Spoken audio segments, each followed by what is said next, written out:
اعلان بالفور 1917 یہودی آباد ہونے شروع ہو گئے، اور اصل میں اسی کے لیے خلافت کو منسوخ کرایا گیا۔ سلطان عبد الحمید، اگرچہ یہ ترکی خلافت جو ہے مرد بیمار کمزور، پھر بھی وہ مسلمانوں والا جذبہ اتنا تھا، انہیں بڑی سے بڑی رشوت پیش کی گئی تھی۔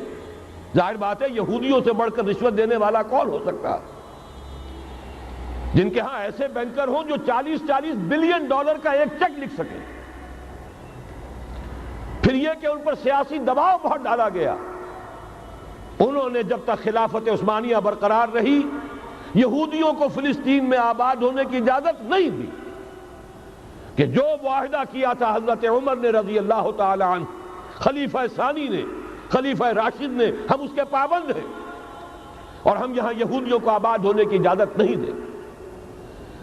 لہذا انہوں نے اس خلافت ہی کا بستر طے کرایا، اس لیے کہ نہ رہے بانس نہ بجے بانسری، نہ مسلمانوں کی وحدت ملی کی کوئی علامت دنیا میں باقی رہے، اور نہ مسلمان کسی مسئلے پر جمع ہو کر کوئی موقف اختیار کر سکے۔ اعلان بالفور کے نتیجے میں آباد کاری شروع ہوئی، 1948 میں اسرائیل قائم ہو گیا، معجزہ ہو گیا، 1967 میں اس کی توسیع ہو گئی۔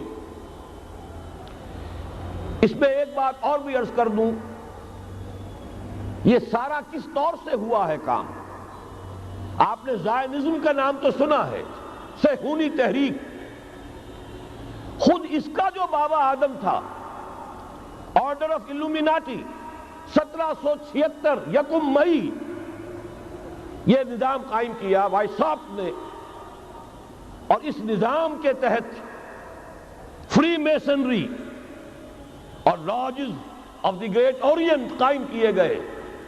یہ سارا ہتھ کنڈا وہ ابلیسی نظام، اس کی تفصیل ایک کینیڈین آتھر نے لکھی ہے کتاب میں، پونز ان دی گیم، کہ یہ سارا دھندا ایک شیطانی چکر ہے، ابلیسی چال ہے، اور اس کے ذریعے سے اسرائیل قائم ہوا اور اس کی توسیع بھی ہوئی 1967 میں۔ اب یہاں تک پہنچنے کے بعد ان کے پیش نظر بقیہ دنیا کی تسخیر اور اسے فتح کرنے کا معاملہ ہے، اور سب سے بڑھ کر اسلام کی بیخکنی اور اس کا راستہ روکنا، یہ ان کے پیش نظر ہے۔ یریدون لیطفئوا نور اللہ بافواہہم۔ صورت اس وقت کیا ہے؟ یورپ اور امریکہ سے آپ مشرق کی طرف آئیے، پہلے عالم عرب ہے، عرب مسلم ورلڈ۔ مجھے یہ کہتے ہوئے سخت دکھ ہو رہا ہے، پورا عالم عرب وہ فتح کر چکے، وہ عرب ممالک کے جو اسرائیل کے ساتھ کسی میز پر بیٹھ کر گفتگو کرنے کو تیار نہیں تھے، آپ دیکھ رہے ہیں کہ لائن لگ گئی۔ کبھی صرف انور سادات نے ریکگنائز کیا تھا، پوری دنیا میں شور مچا تھا، اس پر لعنت ملامت ہوئی تھی، اب تو ایک ایک کر کے وہ شاہ حسن ہو چاہے شاہ حسین ہو، اب تو وہاں سے ویزے ختم ہو رہے ہیں۔ سعودی عرب اور امارات، انہوں نے جو کچھ کاروباری بندشیں لگائی ہوئی تھی وہ ختم کر دی گئی، ان میں نرمی پیدا کر دی گئی۔ یہ صورتحال ہے کہ واقعتاً ان کی جو عالمی تسخیر کا پروگرام ہے وہ آگے بڑھ رہا ہے، اور بدقسمتی سے امت مسلمہ کا جو قلب ہے، اس امت کا قلب امیین پر مشتمل ہے۔ هو الذی بعث فی الامیین رسولا منہم یتلو علیہم آیاتہ ویزکیہم الی آخر الآیہ۔ حضور بھی امی تھے، انہی میں سے تھے صلی اللہ علیہ وسلم، لیکن آج وہ قلب جو ہے عالم اسلام کا وہ یہودیوں کے شکنجے میں کسا جا چکا ہے۔ اکثر وہاں کے جو حکمران ہیں، امریکہ کے ایجنٹ ہیں، سٹوجز۔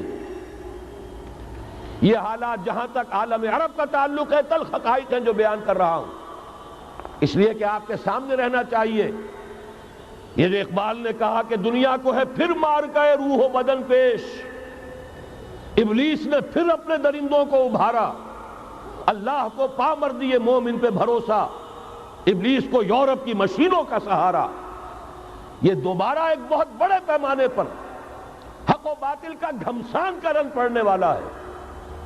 ملاحم کی جو حضور صلی اللہ علیہ وسلم نے پیشین گوئیاں فرمائی، الملحمۃ العظمیٰ، تاریخ انسانی کی عظیم ترین جنگ جو ابھی آنے والی ہے، اس کو سمجھ لیجئے اچھی طریقے سے کہ اس میں جو قوتیں ایک دوسرے کے مقابل آ رہی ہیں وہ کون سی ہیں۔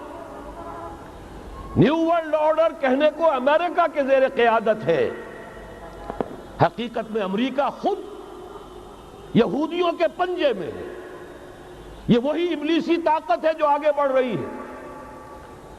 عالم عرب کو فتح کرنے کے بعد اب ان کے پاس اگلا عالم اسلام کا حصہ ہے، غیر عرب مسلم ورلڈ۔ ایران ہے، اس کے شمال مشرق میں ترکستان ہے، روسی اور چینی، مشرق میں افغانستان ہے، پاکستان ہے۔ یہ ایک بہت بڑا سالڈ بلاک ہے۔ اس کے بعد اگرچہ ہندوستان آتا ہے، بھارت، ظاہر بات ہے کہ وہاں مسلمان اقلیت میں ہے سوائے کشمیر کے، لیکن یہ نوٹ کیجئے کہ وہاں بھی کم سے کم 18 کروڑ مسلمان موجود ہیں۔ آج بھی دنیا کا سب سے بڑا ملک جس میں مسلمانوں کی تعداد اور جن کی نفری سب سے بڑھ کر ہے وہ بھارت ہے۔ اس کے بعد پھر انڈونیشیا، ملائیشیا ہے، اس سے آگے ہے پھر فار ایسٹ، ابھی انہیں فتح کرنا ہے۔ نیو ورلڈ آرڈر کا یوں سمجھئے کہ ابھی یہ ہارڈ نٹ ٹو کریک، ابھی ایک لوہے کا چنا ہے چائنا کی شکل میں موجود۔ اور مجھے یاد آ رہا ہے ڈی گال کے الفاظ بہت سے لوگوں نے سنے ہوں گے، اس نے کہا تھا کہ ہم نے خام خواہ روس کو اپنا دشمن بنا لیا ہے، وہ تو ہمارا بھائی ہے، وائٹ ریسس، وہ تو بنیادی طور پر یورپین قوم ہے۔ Beware of the yellow masses of the east, تمہیں گھبرانا چاہیے، تمہیں خبر لینی چاہیے، وہ مشرق بعید کے جو زرد رو لوگ ہیں، China, Indo China, Japan, yellow races. ابھی اس نیو ورلڈ آرڈر کے لیے جو فتح عالم اور تسخیر عالم کا پروگرام ہے، اس میں پہلے غیر عرب مسلمان دنیا اور پھر یہ فار ایسٹ کا خاص طور پر یلو ماسز، یہ ہے کہ جنہیں ابھی انہیں ٹیکل کرنا ہے۔ اور اسی لیے میں عرض کرنا چاہتا ہوں، حقائق ہمارے سامنے رہنا چاہیے۔